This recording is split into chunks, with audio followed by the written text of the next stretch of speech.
Fala pessoal, nós estamos no segundo dia da nossa jornada antifrágil. Quero tratar alguns pontos específicos com vocês que a gente vai estar construindo, ao longo desse segundo dia na jornada antifrágil, que é você entender quem você é, enxergando e reconhecendo a sua verdadeira identidade. Descobrir o seu propósito, por quê, por qual motivo você foi criado e qual o seu objetivo final de vida. Ter equilíbrio nos diversos campos da tua vida, como trabalho, família, ministério, vocação, todas essas questões. Entender de onde vêm seus problemas financeiros e superar esses problemas. Amadurecer emocionalmente e como ter um casamento de acordo com a vontade de Deus. E eu quero recapitular com vocês um pouco do que a gente tratou no nosso primeiro dia da jornada antifrágil, que foi entender essa questão do resgate da identidade e automaticamente entender o propósito. Então, saber de você, de como que foi, reconhecer aqueles gatilhos que nós colocamos lá, as máscaras sociais, que você estava querendo agradar o outro, porque a sua identidade ainda não estava reconhecida, ou era frágil. Então, como você se percebeu, como você se sentiu, como foi colocar isso em prática? Quais as consequências de ter se posicionado como você se posicionou? Na jornada de hoje, na jornada antifrágil de hoje, a gente vai tratar de uns assuntos mais sensíveis da atualidade, que é a questão da masculinidade e da feminilidade. Tantas teses, tantas teorias, tantas ideologias. Então, o convite vai ser para você se aprofundar nesse entendimento e no final a gente vai passar para vocês questões práticas, lições de casa para você seguir, colocar em prática e desenvolver aí. Eu quero reforçar com vocês como vai ser a nossa semana, a nossa jornada antifrágil. Como a gente disse anteriormente, serão 4 vídeos disponibilizados aqui nos próximos dias e consequente a esses conteúdos, lives, para que você interaja com a gente, mande dúvidas, insights, perguntas e a gente ali juntos crie respostas coerentes que você pode usar na vida real, resolvendo problemas da vida real. E você deve estar se perguntando por que nós estamos fazendo isso, por que nós propomos a jornada antifrágil. Então, no fim, você vai perceber que todos os assuntos tratados fazem parte de um mesmo ecossistema, de uma mesma rede. Você pode ser muito desenvolvido e pode se sair bem em uma área, mas se a outra área estiver fraturada, fragmentada, em tudo aquilo que você é bom, se perde naquilo que você não é. Então, a gente está propondo, nessa jornada antifrágil, você resolver todas as lacunas da tua vida espiritual, pessoal e, consequentemente, entender como você pode desenvolver as suas potencialidades. E nós percebemos nas pesquisas que nós fizemos que muitos de vocês clamaram, nos pediram por uma proximidade, pelo estar próximo a nós, para que a gente conseguisse ouvir o coração, o dilema das pessoas e automaticamente produzir esse tipo de conteúdo. E por isso a gente decidiu, pela jornada e além da jornada antifrágil, gerar uma comunidade, gerar um sentimento de família, esteja você onde estiver. E de acordo com as nossas pesquisas, nós percebemos que o sonho de muitos de vocês, de fato, é ter uma família estável, um casamento equilibrado, finanças desenvolvidas e, consequentemente, há um funil para isso. Se você não entender a questão da masculinidade, da feminilidade bíblica, você não consegue desenvolver o ambiente adequado para receber o favor de Deus, para que essas questões se tornem estáveis na sua vida. Então, mediante o vasto conteúdo que a gente tem sobre o assunto, a gente vai falar um pouco sobre isso nos próximos minutos com você. Para a gente conseguir entender a questão de ambos os resgates, a gente tem que entender que o mundo não é como é porque Deus criou para ser como está. Tudo aquilo que somos de maneira antinatural. Como nós já tratamos aqui na jornada antifrágil, no nosso primeiro dia de jornada, o mundo foi criado perfeito, o pecado de Adão tornou essa perfeição disfuncional, Jesus foi para a cruz para redimir isso e Jesus vai consumar na sua volta. Então nem eu nem você somos originais. Eu preciso que você entenda Tome nota disso, de que somente 3 seres humanos originais existiram. Jesus, Adão e Eva são as 3 pessoas que sabem o que é viver em perfeição, de maneira plena, em pleno funcionamento de todas as suas potencialidades, porque Jesus e Adão e Eva foram exatamente como Deus é, a partir dos atributos transferíveis de Deus. E quando Adão peca, Adão e Eva se tornam disfuncionais e perdem sua originalidade inicial. E ali começam todos os dilemas do ser humano. Se você for bíblico e menos ideológico, você vai perceber que o próprio machismo e o próprio feminismo começam no Éden. Então, quando Adão e Eva desobedecem a Deus, o texto bíblico em Gênesis 3 afirma que Deus disse à mulher: olha, porque você desejou dominar o teu marido, ele dominará você. Seu desejo será para ele. E ao homem, Deus disse: porque você deu ouvido à voz da tua mulher, maldita será a terra por tua causa. Como nasce o feminismo no Éden? A mulher, no jardim, decidiu existir de uma maneira que Deus não a criou. Então o texto bíblico diz que a mulher viu que o fruto era desejável. Então Eva quis aquilo que não lhe pertencia. Eva quis um tipo de empoderamento, uma postura, um lugar de existência que Deus não comunicou a ela. Então começa o feminismo ali. E começa o machismo ali também na queda, quando o Senhor diz que a terra passará a ser maldita a partir da ação masculina. Então, hoje, isso ganhou um volume sociológico, político, filosófico, familiar, drástico. E as pessoas querem tratar toda essa questão como um remendo. Uma das minhas falas é exatamente essa. De fato, o machismo é uma maldição. Mas, sem dúvida, o feminismo é apenas um band-aid. O feminismo não resolve todo o problema, porque todo o problema começa no jardim. Portanto, só pode ser resolvido com uma cosmovisão, com uma visão ampla e adequada do problema. Se o problema começa de maneira espiritual, ele só pode ser resolvido de maneira espiritual. Antes de pensar num bem-estar pessoal, financeiro, familiar, matrimonial pleno, eles têm que entender o raiz do problema. O problema não existe sem o fundamento do problema inicial. O problema que vocês estão vivendo hoje não começa no próprio problema, começa aqui no jardim. A mulher quer manipular o homem e o homem agora faz com que todo o ecossistema social se torne maldito a partir da sua ação. Então a gente precisa entender primeiro esse fundamento do pecado original para a gente entender qualquer tipo de possibilidade de desenvolvimento. Então, mesmo que você conseguisse prosperar sem entender a cosmovisão bíblica, não seria prosperidade, porque você não teria caráter para suportar a prosperidade. Você não deve lutar por um casamento pleno, você deve lutar para resolver a base que gera um casamento disfuncional. Então, se você pede a Deus dinheiro e você não tem caráter para suportá-lo, não adianta pedir. Então, a mesma lógica aqui para a gente tratar da questão familiar, da questão homem e mulher. Não peça algo para resolver o problema de hoje. Entenda por que o problema está existindo hoje. E o problema está existindo hoje porque Adão e Eva se rebelaram contra Deus no início e nós somos vítimas. Em nosso DNA, a culpabilidade de Adão, a transgressão de Adão e Eva fazem parte de mim e de você. Então nós não estamos pecando sozinhos, nós pecamos a partir deles. Para a gente resolver o problema de hoje, a gente tem que entender o primeiro problema que existiu, que desconfigurou toda a natureza humana e toda a possibilidade de construir uma sociedade plena e desenvolvida.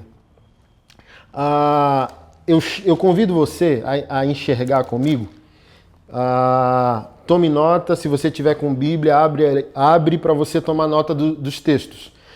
Para a gente entender o poder da transformação conjugal, familiar, homem e mulher, a gente precisa entender um tripé básico ali em Gênesis. Gênesis 1, capítulo 26, a Bíblia diz que o homem foi criado à imagem e semelhança de Deus. Ou seja, o homem é criado como um ser espiritual. E como um ser espiritual, ele tem um primeiro débito, e o débito dele é para Deus. Primeira pergunta do Catecismo Presbiteriano de Westminster, escrito no século XVII, é: qual a finalidade central e final do homem? A resposta é adorar a Deus e gozá-lo eternamente. Então, como um ser espiritual, criado para ser espiritual, o homem tem uma dívida espiritual para com Deus. O homem existe para glorificar a Deus. Primeiro ponto que precisa ser entendido. O segundo ponto é Gênesis capítulo 2, verso 7, onde Moisés, inspirado pelo Espírito Santo, escreveu que Deus formou o homem do pó da terra e lhe soprou nas narinas o fôlego de vida. Segunda verdade que precisa ser entendida: o homem é criado por Deus como um ser pessoal. O homem precisa ter um encontro consigo mesmo. E é por isso que em um dos mandamentos era o homem amar a si mesmo. Porque o homem é um homem pessoal. É o homem, o ser humano, antes de existir para alguém, ele existe para si mesmo. Primeiro ponto: o homem é criado como um ser espiritual. Ele precisa dar uma resposta a Deus em adoração. Segundo ponto, Gênesis 2,7, o homem é criado como um ser pessoal, ele precisa ter uma experiência consigo mesmo. E se você abrir aí em Gênesis capítulo 5, verso 1 ao verso 3, diz que que Deus criou o homem e a mulher, e se você perceber, o homem está com H minúsculo e a mulher com M minúsculo. Mas no final do texto, diz que o Senhor os abençoou e os chamou de homem, com H maiúsculo. Então olha que coisa interessante. No final do texto, diz que Deus, depois de abençoá-los, os chamou de homem. Algumas versões vão dizer Adão. E esse homem está com H maiúsculo. Mas no início da citação do texto, o homem está com H minúsculo e a mulher está com M minúsculo. O que nós precisamos entender? Gênesis 1,26, o homem é criado como um ser espiritual, ele é criado para adorar a Deus. Gênesis 2,7, ele é criado como um ser pessoal, ele precisa ter uma experiência consigo mesmo. Gênesis 5,1, aí sim o homem, por ser pessoal e por ser espiritual, se torna um ser social, ou um ser sociológico. Eu só posso ter uma experiência adequada com o outro depois que eu tenho uma experiência adequada comigo mesmo, porque eu tive uma experiência com Deus. Então, amar a Deus sobre todas as coisas e o próximo como a ti mesmo, não eram os mandamentos? Então, por que eu tenho que amar a Deus? Gênesis 1,26, eu fui criado para isso.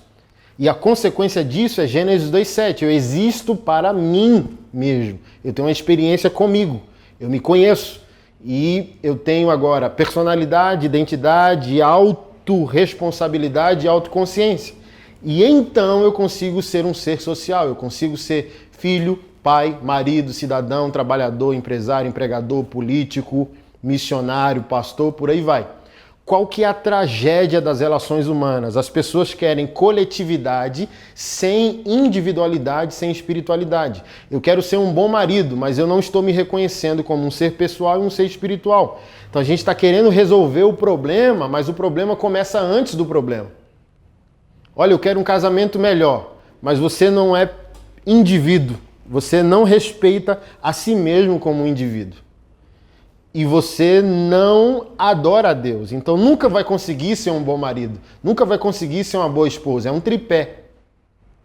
É um tripé. Se você não entender isso, não vai. É uma das críticas que eu tenho tecido em minhas palestras e pregações para homens é justamente isso. Olha, não existe um bom pai onde existe um péssimo marido.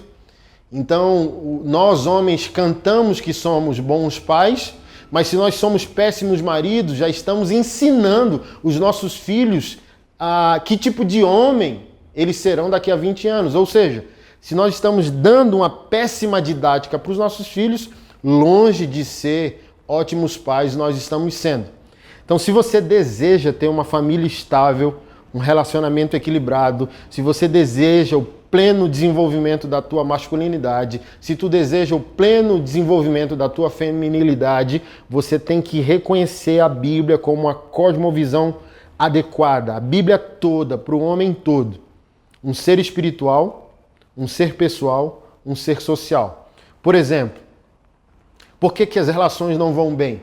Porque a mulher não respeita a individualidade do homem. Futebol, os amigos, a saída, a amizade dele. Então, porque ele não é respeitado como um ser pessoal, ele não consegue ter uma experiência espiritual com Deus e, consequentemente, não consegue ter uma relação social, comunitária contigo. E vice-versa. Por que a mulher não está respondendo bem ao homem? Porque o homem diz, mulher minha não sai sozinha. Então o homem castra a individualidade da mulher, dizendo que ela não é indivíduo, sujeito. Então se ela não vive bem com ela, se não respeitam sua individualidade, sua subjetividade, ela também não consegue ser uma adoradora, viver para Deus, e ela não consegue viver adequadamente para o homem. Então você vê que problema nós estamos criando para nós mesmos. No final das contas, o casamento, assim como a igreja, eles não têm problemas. Casamento é perfeito, e a igreja também. Porque o casamento e a igreja só ganham movimento a partir daquilo que nós somos. Então, a igreja hoje ela é um espaço físico, ela é uma pessoa jurídica, ela não tem movimento sem a minha interferência. Então, a igreja só é o que é quando o que eu sou fora dela conjuga quem ela é, verbaliza quem ela é. Então, se 50 famílias estão numa igreja e essas famílias não funcionam, se essas famílias se encontram num domingo, aquela igreja vira consequência daquilo que as famílias são fora dela. Casamento também. Casamento não tem problema. Quem tem problema? Pessoas, indivíduos. Então, se os indivíduos não vão bem, como sujeitos, eles não vão bem a dois. Então, é um péssimo par quem é um péssimo ímpar. Então, se a gente está falando de soluções, desenvolvimento, redenção, plenitude, nós temos que abraçar esse raciocínio triplo. Espiritualidade, individualidade, coletividade. E a gente tem que dançar a música e toma nota disso. Anota isso aí. O que na tua vida é mais desenvolvido? Tu é muito coletivo, tu ama muito o outro e não se ama tanto assim. Tu se ama muito, mas não ama muito a Deus. Então perceber nessa tríade, nesse tripé, o que é mais aguçado e o que é menos aguçado na tua vida. E chamar isso para o equilíbrio, chamar isso para uma sobriedade. Você quer um exemplo? Hoje está quase que raro você encontrar homens e mulheres plenos, prontos na igreja. Por quê? Porque está todo mundo esperando a pessoa certa, sendo a pessoa errada. Aí até o estoque de Deus acaba. Você está esperando uma pessoa bacana, mas você não é ela, porque você quer coletividade sem uma individualidade eficaz, você tem uma experiência consigo, você se torna uma melhor pessoa por isso. Uma pessoa mais agradável por isso. Porque também você é um adorador. Então você está esperando alguém para se conjugar a você no coletivo, sendo que você não é a pessoa que você espera. Então o que nós devemos fazer para desenvolver não só nossa vida pessoal, mas desenvolver todo o ecossistema? Eu também decido ser aquilo que eu espero do outro. Então se eu espero alguém pleno para completar a mim numa relação, eu sou uma pessoa digna que alguém também está esperando? Voltando a esse ponto que é extremamente importante para o que nós estamos desenvolvendo aqui como jornada antifrágil. Preciso que você tome nota, é um dever de casa para você, no tripé que nós abordamos: espiritualidade, Gênesis 1:26, individualidade, Gênesis 2:7, e coletividade, Gênesis 5:1. O que está mais à frente que o outro? Então você vai fazer isso como indivíduo, seja você homem, mulher que está me ouvindo, e você vai fazer isso como casal. Desses três pilares, o que você tem mais desenvolvido que o outro? O que está desenvolvido, o que está atrofiado? Tomar nota, porque no final a gente vai passar mais uma lição para você saber o que fazer quando diagnosticar o que está mais envolvido, o que está mais atrofiado nesses três princípios. Se eu estou afirmando para você, por exemplo, que machismo e feminismo não são apenas sociológicos, ganhou contorno ao longo da história, mas não é aprendido. O homem, ele se comporta como um opressor no extremo e ele se comporta como um omissor no outro extremo. Você pega um perfil sul-americano e na América do Sul os homens são mais tendenciosos ao machismo destrutivo, agressivo. Mas você pega o perfil do europeu, ele é o mesmo machista no outro extremo. O machista sul-americano, ele cria o problema. E o machista europeu, ele se omite em resolver, que é fruto do mesmo dilema de Gênesis 3. É fruto da mesma raiz. O homem não é o que é também porque Adão pecou. Então nós não aprendemos isso, ninguém nos ensina, está no nosso DNA corrupto por causa da queda. E a mulher também não. Ela pode não ser violenta como o homem é, mas ela continua manipulativa assim como sua mãe Eva foi. Uma das versões de King James, há 3 versões, uma delas, o texto de Gênesis 3 é tão poderoso que traz um impacto maior aquilo que nós estamos construindo hoje no nosso segundo dia da jornada antifrágil, que é, olha, porque você tentou seduzir ou controlar o homem, ele dominará você. Então essa é a sutileza. O homem, ele é destrutivo porque ele foi confiado por Deus para ser como Deus era aqui na terra.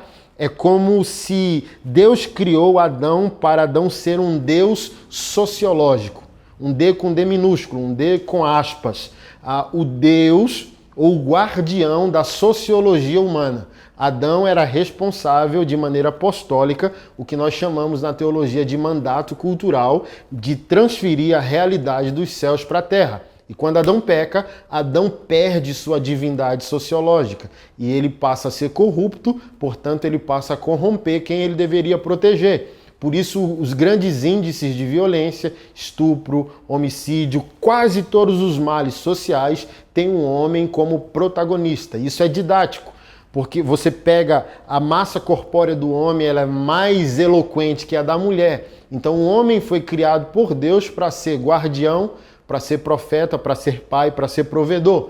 E ele é o destruidor porque ele abandona o seu posto. Mas a mulher, ela é tão violenta quanto o homem. A ferramenta de trabalho dela que é diferente. O homem tem a força física para fazer o que faz e a mulher tem a sabedoria e a inteligência. Por isso que a sabedoria e a inteligência da mulher pode se tornar manipulação. Você concorda comigo? Você já viu ou você já fez isso, que talvez para algumas mulheres o sexo é uma moeda de troca, ela quer que o homem lhe favoreça e ela usa aquilo que o homem deseja como uma moeda de troca. Esse é o espírito de manipulação herdada por Eva, tua mãe. Então tu não é assim à toa, tu é assim porque está no teu DNA. Então homem e mulher têm que decidir de maneira radical e bíblica desassociar do DNA de Adão. O apóstolo Paulo, em 1 Coríntios capítulo 15, verso 22 e verso 45, diz que em Adão todos morreram, mas em Jesus todos voltarão a viver. Então, Paulo chama Jesus de segundo Adão. Por quê? O primeiro Adão foi uma forma. E o segundo Adão também é uma forma, um protótipo, um início de humanidade. Então Jesus é chamado de segundo Adão pelo apóstolo Paulo, porque Jesus é o segundo início sociológico da humanidade. A humanidade pode olhar para Jesus e saber como reagir de maneira plena à vontade de Deus. E é o que eu e você precisamos fazer de maneira radical. Então, se fosse apenas sociológico, esse aprendizado do homem e da mulher, seria mais difícil. Por isso que hoje as ideologias estão trabalhando com desconstrução. E é mais difícil. Por exemplo, a ideologia criou um protótipo masculino que não resolve o problema da mulher. A solução da mulher não é desconstruir o homem. A solução para o machismo não é desconstruir o homem, é resgatar a sua essência divina, o que nós chamamos de masculinidade heróica ou masculinidade divina. Desconstruir o homem não resolve o problema, porque o oposto de machismo é o patriarcado, por incrível que pareça. Não confunda masculinidade com machismo, não confunda machismo com patriarcado. O patriarcado procede de Deus, por isso que Deus é pai, por isso que Jesus é homem, porque há uma didática que Deus quer nos repassar, e se nós tivermos ouvidos para ouvir, Deus é capaz de comunicar isso a mim e a você. Se é maldição, como eu afirmo que é maldição, é muito mais fácil porque Cristo foi para a cruz para resolver essa maldição. E olha que magnífico, porque o Evangelho é uma cosmovisão adequada. Porque o problema que começou no jardim, no Éden, em Gênesis 3, ganha solução plena no livro de Efésios. Então se passaram centenas de anos. Eles não se conheceram, não se falaram, não se viram, mas os textos se encaixam. Em Efésios 5, Deus manda o homem amar a mulher como Cristo amou a igreja, ou seja, Deus manda o homem morrer, se ele quer ver uma mulher diferente. E Deus diz para a mulher em tudo se submeter ao homem. Então olha que interessante. Por causa do problema do jardim, onde nasce machismo e feminismo, o homem continua apaixonado pela aparência, o corpo e o sexo da mulher, mas não quer assumir obrigação moral de amá-la. E a mulher está ferida pelo homem que deveria protegê-la e agora só quer usá-la. A solução disso está em Efésios, capítulo 5. Olha que interessante. É como se Deus estivesse dizendo: ei, Adão, eu descobri a maneira pela qual a mulher voltará a te respeitar. É, Deus, como? Morra por ela. Por isso que a figura de linguagem usada pelo apóstolo Paulo sobre a aliança que Deus tem com a igreja é o noivo e a noiva, o homem e a mulher. Então Jesus, o homem que exerce masculinidade heróica e masculinidade divina, morre pela humanidade. A humanidade é tão impactada pelo sacrifício que se torna igreja. Então o que a igreja faz? A igreja adora o homem que morreu por ela. Então, nessa figura de linguagem do apóstolo, o homem morre de maneira heróica, a mulher é tão impactada que devolve a esse homem reverência, respeito, submissão em tudo. Em Efésios 5:22, o Senhor disse às mulheres: olha, em tudo estejam submissas ao vosso marido, vírgula, como ao Senhor. Para mim, esse vírgula é revolucionário, porque sem o vírgula, Deus teria pedido à mulher apenas submissão. Mas por causa da vírgula, dá para a gente aprofundar ainda mais esse entendimento, essa revelação. Depois da vírgula, o apóstolo disse: como ao Senhor. Então, o que nós sentimos e como nos percebemos quando nós vamos no culto e levantamos a mão para adorar Jesus? A Bíblia está dizendo que a mulher vai conseguir transformar o homem se ela der para o homem a mesma coisa que ela daria para Deus. Então Deus não está pedindo apenas uma submissão comportamental. Deus está pedindo uma adoração comportamental, uma adoração sentimental. A mulher ferida porque aquele que deveria protegê-la a fere, Deus está dizendo: a tua cura está em se relacionar com Ele como se fosse um ato de adoração a Ele e a mim. Por isso que o apóstolo Pedro, na primeira carta, capítulo 3, diz que a mulher em silêncio pode ganhar o coração do homem para Deus. Mas isso não é duro. Mais duro que a adoração, aspas, que a mulher deve ao homem e a submissão que ela deve ao homem para fazer com que o homem seja resgatado, nesse mesmo texto de Efésios, capítulo 5, Deus diz para o homem: olha, a mulher só vai ser transformada por ti se você for homem suficiente de morrer por ela. E ela vai ficar tão impactada que ela vai devolver a você por meio de reverência, respeito e submissão. Você quer uma mulher diferente, Adão? Quero. Morra por ela. E para a gente encerrar esse conteúdo, todo o texto, sem o contexto e sem o início, vira uma grande dor ou vira um grande pretexto. Como o homem pode morrer pela mulher se o homem está ferido com ela também? E como pode a mulher submeter ao homem se ela está ferida com o homem também? O texto de Efésios não começa no 22 pedindo à mulher submissão, começa no verso 1. E olha que interessante. O verso 1 diz: portanto, Sejam imitadores de Deus como filhos amados. Ou seja, eu só vou conseguir tocar a minha mulher de maneira cristocêntrica e plena se eu seguir e imitar o exemplo que foi dado pelo Senhor. A humanidade não merece e o Senhor mesmo assim se entregou por nós. Então, assim como Deus me ama, eu preciso amar a minha esposa. Assim como Deus ama a minha esposa precisa me amar. E aí ambos se afunilam, né, numa realidade de redenção. Eu me associo a Deus como homem e coopero com Deus para o resgate da mulher, e a mulher se associa a Deus cooperando com Deus para a redenção do homem. Se nós entendermos isso, o mundo é o limite. E não se ater a isso, não desejar se expor a esse conceito de resgate, produz o que nós estamos vendo por aí. Principalmente, olha só, enxerga isso, toma nota disso. As mulheres. Hoje o empoderamento está no ar.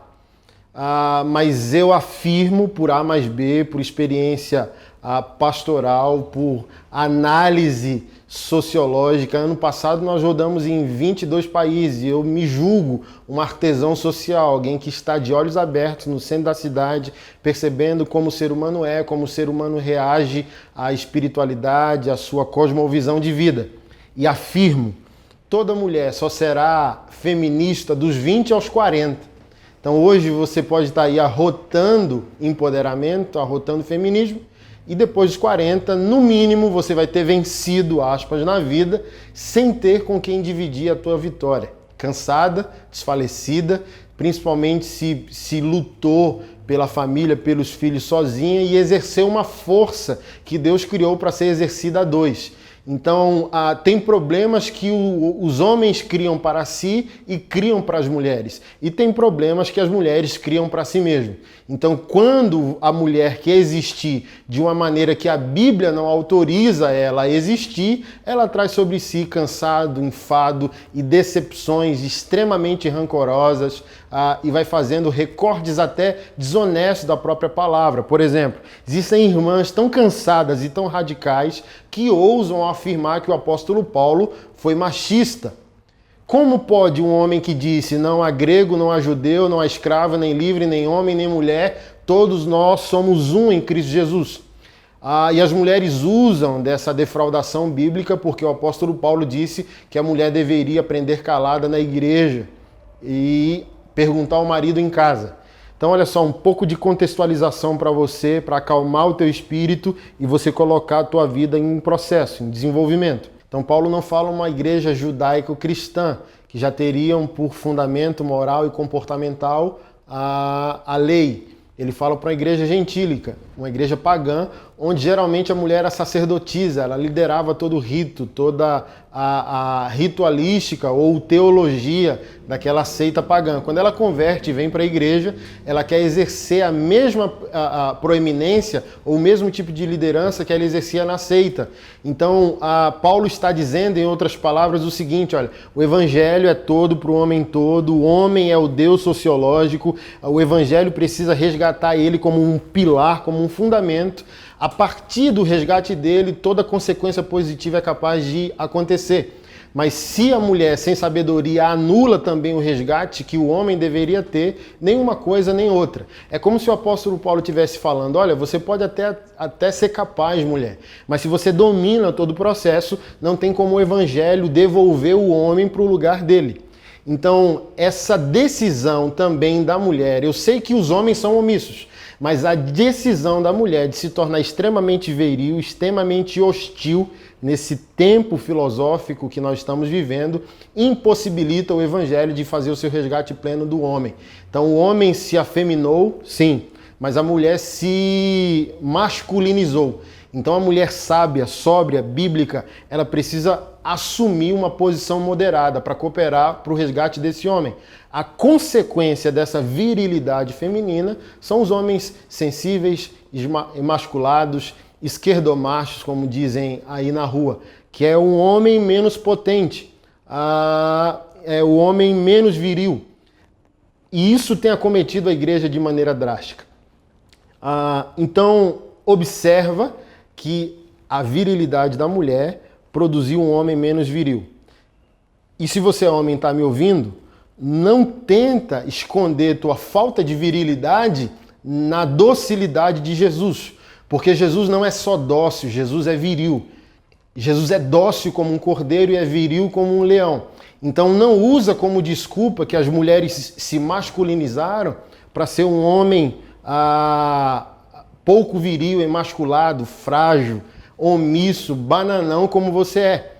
Jesus é plenamente um homem. Ele é dócil com quem tem que ser e ele é viril com quem tem que ser. Ele tem duas faces. Ele é um cordeiro e ele é um leão. Então não terceiriza o resgate da tua masculinidade, da tua identidade, da tua hombridade. A mulher, sim, masculinizou por causa da nossa omissão como homens e nós precisamos resgatar o nosso posto. Nós não podemos nos envergonhar de sermos homens. Seja homem, não peça permissão para isso. Seja homem, não peça desculpa por isso. Você precisa resgatar a sua divindade sociológica. Você precisa voltar para o seu posto. Mulheres, crianças, a igreja e a sociedade estarão seguras se você decidir voltar para o seu lugar. Então não terceirize, não fuja da sua responsabilidade. Seja homem e não se arrependa. Pessoal, por hoje é só. Eu vou passar algumas lições para vocês aí de vida diária, mas já indico os nossos conteúdos, né, em plataforma online EAD, que é o nosso treinamento Be a Man para o resgate da masculinidade bíblica. Seja você homem ou mulher, se a mulher deseja cooperar com o evangelho para resgatar o homem, ela pode consumir esse conteúdo, mas esse conteúdo lava a alma masculina ali, vá sem reservas e seja abençoado. Redenção familiar também é um conteúdo que a gente tem na nossa plataforma, que você pode consumir ali sem restrições e potencializar todo o seu desenvolvimento. Só não compre ainda, que a gente vai ter uma surpresa para você no final da nossa jornada antifrágil aí. Como eu bem pontuei, a primeira tarefa que eu pedi para você foi você se analisar no tripé ali: espiritualidade, individualidade e coletividade. O que está atrofiado e o que está mais desenvolvido. Coloca num papel aí para você perceber seu comportamento, se ele está mais, se ele está menos do que deveria ser feito. A segunda tarefa é: você que é homem, você precisa desenvolver hábitos de heroísmo. Então, se você é casado, se você é solteiro, se você mora com os pais, é o seguinte: lavar louça não causa impotência sexual. Principalmente se você for casado. Não cai o Bilal, já fiz o teste. Então surpreenda a sua mulher. Se você deseja ser honrado, se você deseja inspirar credibilidade, deixa a tua mulher, teus pais, teus amigos, teus parentes serem surpreendidos pela a tua virilidade servil. Tu é tão consciente da tua masculinidade que tu não se sente diminuído. Por exemplo, a Bíblia diz que Deus criou Eva para ser ajudadora. Então, quando ela chega, Adão já é um trabalhador. E ela veio ajudar o que estava sendo feito. Então, até a tarefa doméstica, você que é um homem bíblico, um homem cristocêntrico, deveria perceber de uma outra maneira. Então, se envolva com as ações domésticas da tua casa, seja você casado ou solteiro, e veja a reação de credibilidade que os seus parentes, esposa, filhos, amigos podem ter. Se você é mulher, é o seguinte: a lição de casa é você medir o seu nível de masculinidade, que te impede de ser feminina e criar o ambiente adequado para que esse homem se aproxime de ti. Seja ele teu marido, teu noivo, teu namorado, teu pai, teus amigos, sei lá. Então, avalia o comportamento masculino involuntário que você está vivendo. Eu tenho uma fala que eu sempre falo com a minha esposa, que é o seguinte: toda mulher na pós-modernidade é feminista, quer ela aceite, quer não. O empoderamento está nos ares, então você, mulher de Deus, tem que ser intencional em se perceber, em se analisar. Se você tem um comportamento extremamente masculinizado, você amedronta a possibilidade do resgate masculino. Aí você pode dizer: não é problema meu. Aí você impede o enriquecimento do todo, porque você está focado só nos seus direitos. Então você tem que ser flexível. Por isso que eu passo essa lição. Se avalie o nível de masculinidade que você tem. Aos homens, eu recomendo a leitura de um livro chamado O Silêncio de Adão. Consuma esse conteúdo e você vai entender ainda mais questões da vulnerabilidade da masculinidade e como a se desenvolver. E as mulheres eu recomendo a leitura do Feminilidade Radical, um livro lançado pela editora Fiel. E nessa jornada antifrágil, nunca se esqueça de interagir com a gente nas lives, de dar o seu feedback, seu insight, suas ideias, seus textos reflexivos que você absorveu o nosso conteúdo, tá bom? Então, só pincelando um pouco do nosso próximo conteúdo, na jornada antifrágil a gente vai tratar de teologia, igreja e política e fundamentando como um cristão pode interagir com isso, trabalhando principalmente a verdade confrontadora de que Jesus é um líder político. Aí você pode dizer, Jesus e política? A política é a ciência que regula a nossa vivência social. A Bíblia diz que Jesus é um rei. Se Jesus é um rei, Jesus tem uma visão sobre a organização social do mundo. Se ele tem essa visão, consequentemente, ele é um líder político. E é sobre esse tipo de tabu, de mito, de folclore que impede o cristão de interagir com a política que a gente também quer tratar aí no nosso próximo encontro. Lembrando que é o nosso segundo dia da jornada antifrágil, pontuando para você que esse conteúdo não vai ficar disponível, tá bom? Então a gente vai postar agora o horário da nossa próxima live. Vai lá, não esquece de interagir, mandar seus insights, mandar suas notas, suas reflexões para a gente ter uma afinação do conteúdo aí e conseguir cooperar com você para o seu pleno desenvolvimento. Então é isso, até mais, te espero amanhã.